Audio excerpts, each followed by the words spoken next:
you turn to sports, which is something that I know that you grew up loving as a kid, getting involved with so many different sports like basketball, track and field, football, amateur wrestling.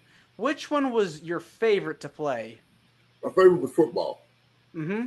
I love play football, man, because I was a heavy hitter. Yeah, I mean, such a big dude, tackling and catching and running. And it's amazing to see how many football players transition to the world of professional wrestling, such as yourself. You've got Ron Simmons, you've got John Layfield, Bradshaw, The Yes. Rock. The list goes on and on and on. And was professional wrestling something you enjoyed growing up as a kid?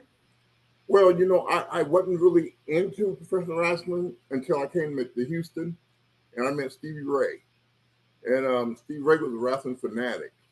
And we went down to Mid South Coliseum with Paul Bosch one time. And I remember sitting there watching the matches, and I was like, man, I got to do this. And I didn't really realize how fake it was at the time, like the hitting and all that. I thought they were really doing it. So I was like, I got to get into this. This is something, contact. I like that.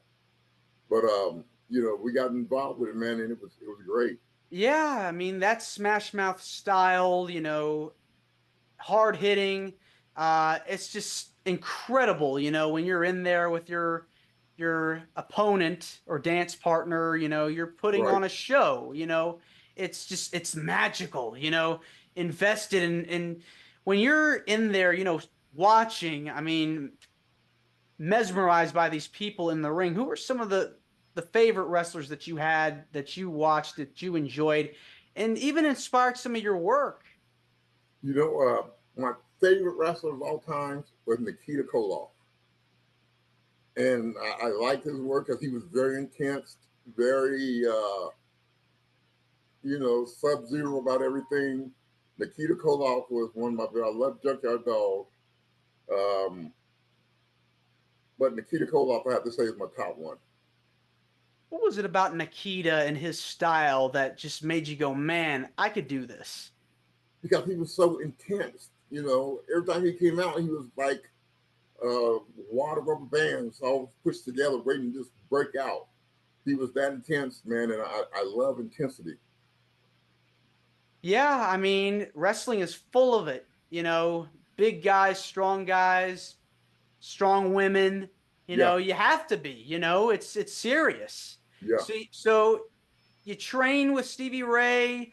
You train under Ivan Putski, Scott yes. Casey in the '80s. That had to have been hard. Going through the reps and everything like that. It's no joke. No, I've been trained you, brother, and Ivan was a shooter, and he was a rough little character, man. But he was like a drill sergeant in the military. He would drill you and drill you and drill you until you got it right. It's that discipline. You have to really be conditioned to be a professional wrestler. That Right. adrenaline, is important, being able to push through as hard as you can. And do you remember any of the drills that you learned that, it's like repetition and Just the worst thing I used to hate to do, man, when he used to make us hit the rope, do a drop down leapfrog, hit the rope, drop down leapfrog. You would do that until he say stop, man, and, or until your legs gave out. But that was like punishment. I bet, and taking those slams, I mean, that hurts, Yeah, it really does. And so your people don't realize journey, how much they hurt. They don't realize that ring is a board, two by fours, metal springs, metal basic casings, and that mat. That's all it is on that mat. And they don't realize how hard that ring is. yeah, I mean, until you get in there, man, it is just you're gonna be in for a beating. Yes, Yes. So, especially if you don't know how to fall properly. mhm. And that's the one thing I know, like a lot of wrestlers learn, and they need to learn, is they need to learn how to fall correctly. Yes,